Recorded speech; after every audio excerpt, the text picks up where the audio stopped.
Good morning, children. How are you all? Hope you all are fine.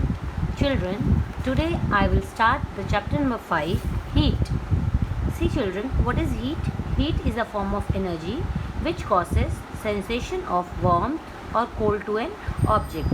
Okay, so what is heat? Heat is a form of energy by which you have the sensation of warmth or cold. Okay, if an object gets heat energy, then what happens? Its temperature rises and it becomes warm. On the other hand, if an object gives heat energy, it gives out heat energy, what happens? Its temperature falls down and it becomes cold. Heat energy is also known as thermal energy. The sun is the main source of heat energy for us. Heat energy, we can obtain this heat energy by burning of fuels. Fire, an electric heater, heat furnace, etc. also acts as a source of heat. Now, heat is a form of energy which transfers from one place to another place. How it goes?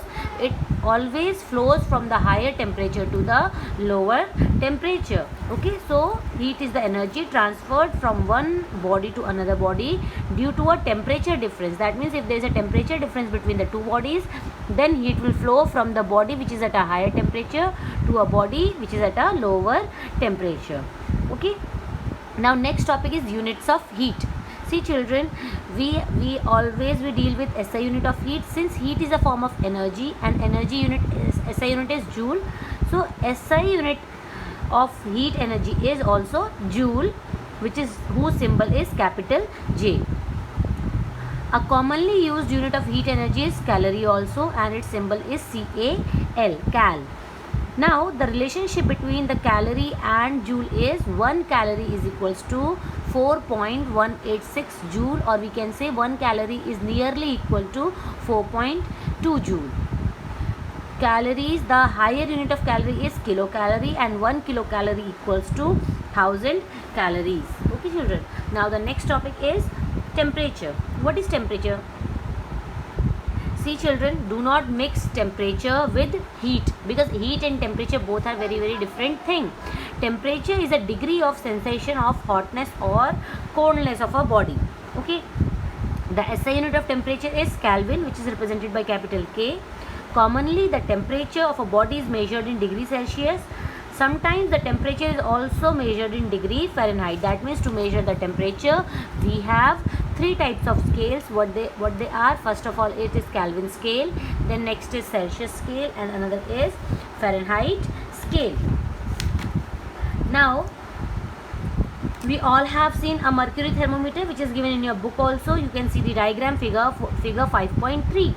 Now, in a thermometer, we all are having a lower fixed point. We can see the lower fixed point. What is the lower fixed point?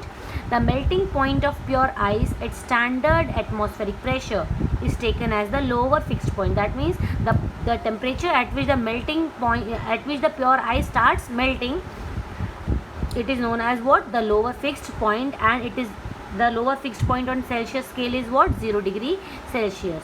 Whereas what is the upper fixed point? The boiling point of pure water at standard atmospheric pressure is taken as the upper fixed point.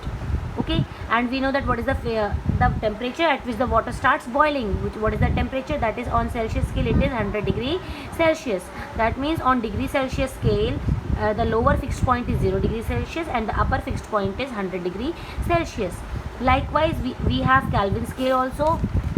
On Kelvin scale is from 273 Kelvin to 373 Kelvin. The lower fixed point is 273 Kelvin and the upper fixed point is 373 Kelvin, children. Okay.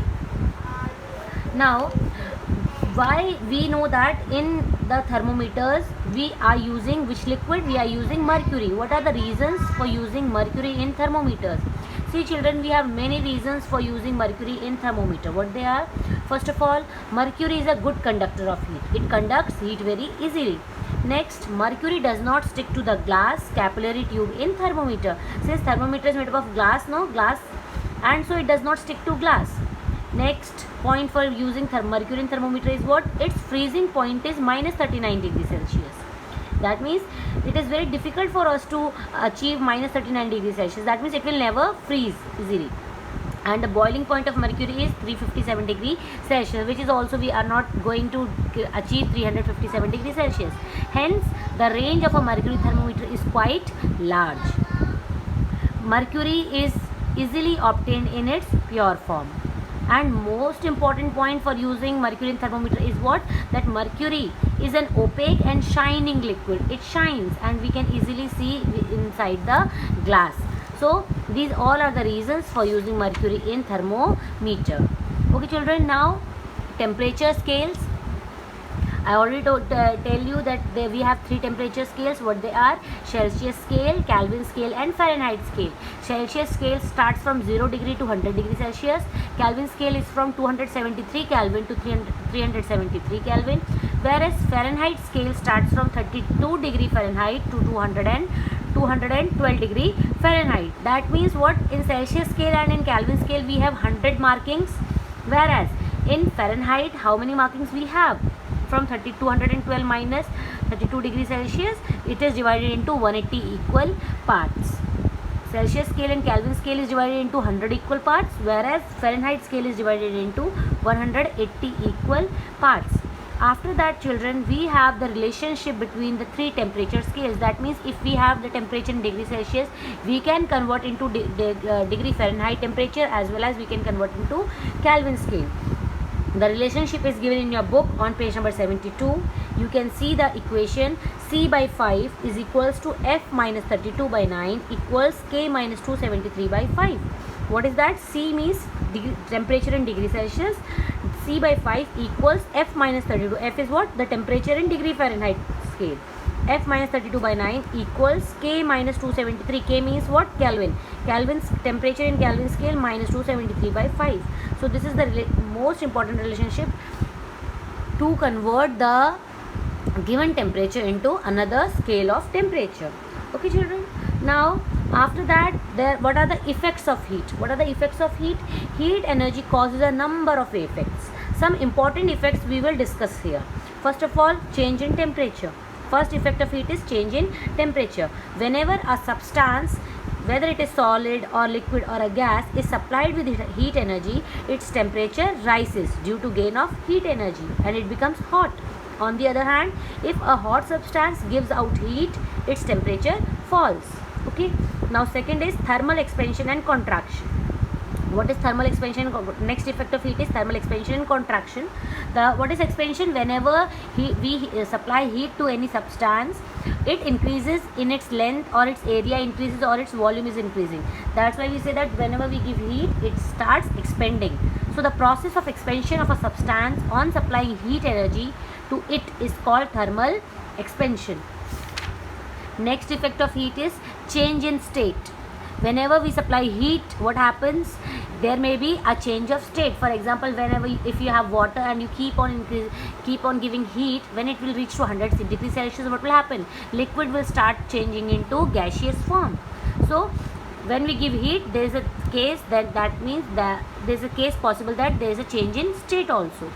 Chemical change is the next effect of heat. When a substance like wood, charcoal or paper is heated in air, it catches fire and it starts burning. And after, what happens when it starts burning? Are you able, after burning the paper or wood or charcoal, do you get the same thing back? No, it comes into ash. And so there is a chemical change. The substances undergo a chemical change with the formation of carbon dioxide gas, and a large amount of heat and light is released. That means when you will give heat, maybe some of the substances undergo a chemical change. Okay. Now next topic is transfer of heat. How? Now see children, whenever two bodies with different temperatures come in contact with each other, the heat energy flows from the body at a higher temperature to the body at lower temperature. Heat can also flow from the hotter end to the colder end of the same object. Now there are three distinct ways of transfer of heat. These are what they are. First of all, first is conduction, second is convection, and third is radiation. Conduction is what children?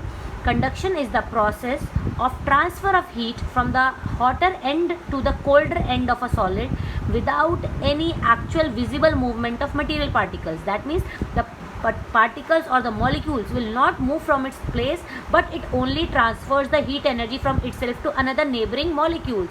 Okay, so when the molecules transfer heat energy to the neighboring molecules, and in this way the heat energy transfers from the hotter part to the colder part, this is known as the conduction. Conduction is possible in solids, liquids as well as in gases. Now next topic in conduction is what? Conductors and insulators. What are conductors and insulator, children? Materials which allow the heat energy to pass easily through them are called conductors.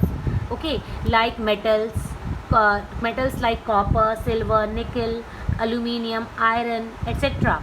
They all are good conductors of heat. That means they allow the heat to pass through them easily. But what are insulators? Material which do not allow the heat energy to easily pass through them are called insulators. Example: glass, wood, plastic, stone, paper, liquids and various gases are also insulator. Okay children. After that, see children, what is convection? What is convection? See children, in conduction the molecules does not move from its position, whereas in convection is the method of heat transfer in which medium particles actually move to the heat source and they receive heat and move away from it. Like that molecule go to the heat source of the heat and it receives the heat and then it will move away from it. This is the process of convection. Okay. In convection, what happens? Hotter molecules of medium become, convection is only possible in liquids and gases, not possible in solids. What happens during convection?